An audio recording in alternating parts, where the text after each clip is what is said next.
and as much as you guys want to see Punk back again.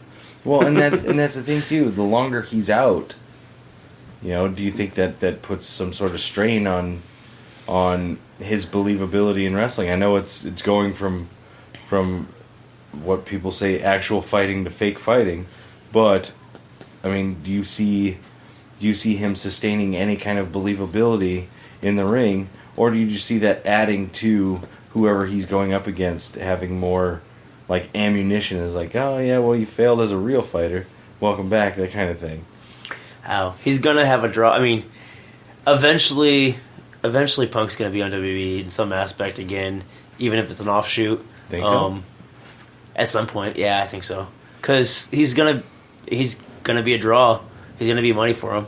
Yeah. Vince. I mean, they're going back. They're talking to Hogan again now. Like, yeah. Which I do dig the aspect of very recently with the NXT tour. They've been having some of the main roster guys kind of slip down to NXT. So I like that WWE isn't just viewing it as like, well, you did your time over there, so you're up here with us now. Yeah. That they're kind of peppering in and giving everybody kind of the special guest appearances. I'm really excited because they've also kind of toyed with the idea of Cena going down and doing a couple NXT shows. He says he wants to himself. Yeah. Well, I mean, just seeing the energy that goes into those shows. Yeah. Like that could either go in his favor, or it's just a smaller arena that boos the hell out of him. I was gonna say, it's a cool thing to do. Does it become like a one night stand, Cena versus RVD? Yeah. And to be fair, yes, going into one night stand, he got booed to hell, but that was still one of his better matches. No, it was a great match, and it was. So if anything, I think that bring like that bucking up against the crowd, the same thing that happened with him and Punk in Chicago. Yeah, the crowd was booing him to hell. I think Cena bumping up against that energy coming from the crowd puts him in a whole other gear, and he's actually able to turn out some of the better matches. And that'd be the idea of that I would want to see, the hopeful of what I'd want to see when he went to NXT. The only downfall is that it's not Full Sail all the time anymore. Because if Cena showed up at Full Sail, the old NXT tapings, I think we would have exactly what we were just saying of those other shows. Yeah. Because they're smart wrestling. I mean, a smart crowd, right, in that aspect. But the traveling shows are probably the same thing, but it's just not quite consistently of that because you have just the regular WB fans that are going to see NXT at that point too. But I feel like if NXT took their product and went to say like went to one of the Chicago field houses that ROH used to put shows on in, I think you'd still get like the Full Sail feel. Yeah, possibly. Yeah, and that would still be cool to see. Is like go to a Chicago field house and like your special opponent, and then Cena's music hit. The place would be, I think initially be like, oh my God, it's him, and then you know what to do. Yeah. And boo him all to hell. The Monday after Mania crowd. Yeah, absolutely. They would take over on however. Yeah, and I think with that, the possibilities are endless of what they could. Imagine all the internet buzz that would come from that. Like if he got booed to shit and put on like an epic match with Adam Cole or one of the other, or Roderick Strong, any one of the guys down there for that matter. NXT keeps pumping out like some of the best workers any WWE developmental has pumped out in years. And that's not to say that it's all developmental. Yes, they are pulling guys that have already kind of attained what they were going to be as wrestlers in, say, ROH or PWG or wherever across the pond. But at the same time, you're talking Cena, and in that same interview, I believe, he mentions how Velveteen Dream, who is not prior wrestler anywhere else, he is entirely developmental. Absolutely. Cena says that he's the next one. Yeah, he's the one. And that's the thing. Anything I've ever seen from Velveteen has been like he's playing his role perfectly. He's playing kind of that oddball character, kind of hippie, off the wall character very well, and knowing that he hasn't been anywhere else with that, it's been all NXT all the time up to this point. Should say a lot about like the trainers that they have down there with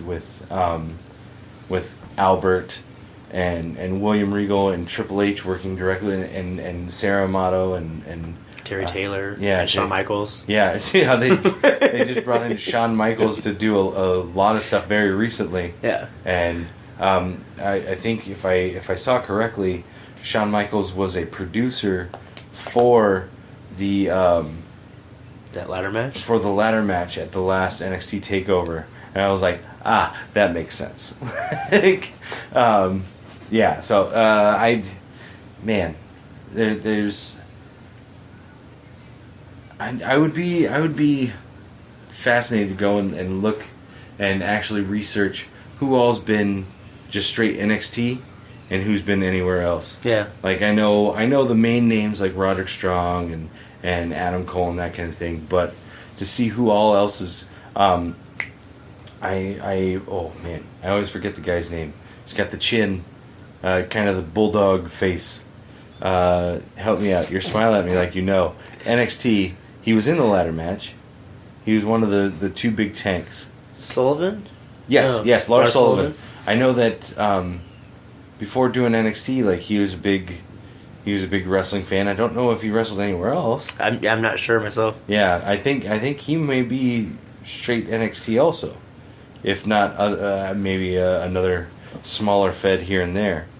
But well, with only two of us here, we can't fact check as easily and hold up the show. We gotta hope and pray. But yeah, if I'm not mistaken, I think Lars Sullivan was another one of those, like you saw a bunch of pictures as him as a fan, former football player. Okay, where did he play football? College, Colorado. Okay, and the internet is slowing down.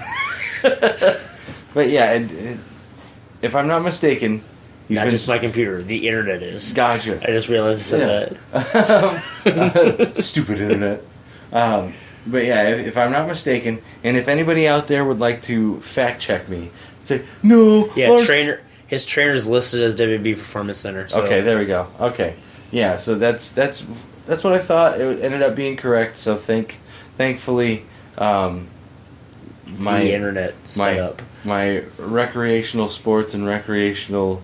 Other things didn't slow down my memory that bad, but yeah. So I don't know. I think if NXT keeps on the way that it's going, that it could very well possibly run without having to bring anybody in from NXT or from ROH or PWG or anywhere else.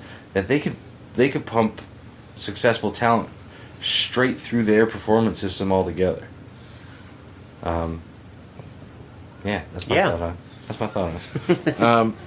But yeah, I saw recently a lot of people were hinting because Don Callis has a friend in Chris Jericho, and there have been a few hints to Chris Jericho going to Impact, and up to this point, it's been trolls and fanboys like, oh, could it be? Could Jericho pop in? He could pop in at New Japan. Can he go to Impact? That kind of thing. And as far as I know, Jericho's been pretty hush about it, except for he's retweeted a couple like fans theorizing and kind of pumping that rumor up that he might go to Impact. So, but that could very well just be Jericho trolling him like that because he is really good at all that. Yeah, like Well, or just to put the idea in there that like if he ever decided to do it, then it's there, right? Because I mean, the New Japan one, when he showed up, I mean it was a surprise. Yeah, well, and it's not really, but he kind of had hinted towards Omega stuff. Yeah, and that's a long time prior to that too. And that's so. exactly it. That was something like that, if not that itself, was already in the talks. Yeah. But when he finally showed up, it's like, oh shit, he actually followed through. Like, up until he showed up, everyone's like, that's just Jericho being Jericho. That's Jericho stoking the fire, being a troll, whatever. And then, boom, it happened. So now this stuff with Impact, everyone's like, could it be? Could it be? And you know that if the deal between Jericho and WWE or Vince McMahon or whoever is, Jericho's got to check his next move over with Vince in order not to rub him the wrong way. I can only imagine if it's at all in the talks or in the works. He went to Vince and was like, "Hey, what do you think?" And Vince is like, "Throw him a bone. They need it." Like I don't see him looking at Impact as like, "Oh my God, they might steal our Jericho." I think he might just look at it as like they're a speck on the windshield, and it could be fun just for Jericho to do it, just to pump his stock up. You know what I mean? There's like Jericho will pop up wherever the hell he wants to. Hell, it'd be fun to see Jericho pop up at like PWG at one of those Jericho shows. can do whatever he wants anymore. Yeah. I mean, he doesn't need it. So. Yeah. It'd be a hell of a way to go. So, well, you mentioned an off thing earlier, and that's when I wanted to bring up this team on Raw, the B team. Yeah. You said just off guys earlier, and I was like, hey, like these guys. Did you see them this past Monday? Yeah. Their T-shirts, I love them. Especially since they were still making them as they're walking out for their entrance. Right. Using the marker, like, I got this. You missed a spot. Yeah, that was a nice little touch. Their matches have been great. And then their celebration after they won on Monday. That was the best part. The ride of the chair down the entrance ramp. Yeah. And then it crashing and burning as well. Yeah. Like, I don't know.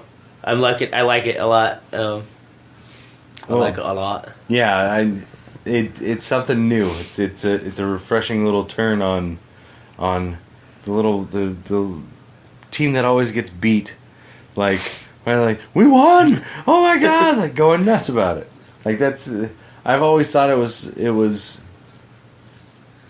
I guess for lack of a better term unrealistic.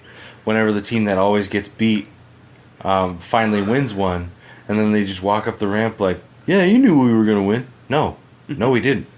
We thought you were gonna be beat by the team that's here every show and wins at every show. We thought you guys were gonna be thrown into the wood chipper. Seeing the Axel and Bo Dallas have found their mark again, and with the Miz being gone, with the Miz being gone, so yeah, like yay, yeah, because I like both of them. I have. Yeah, absolutely. So. Well, they're solid.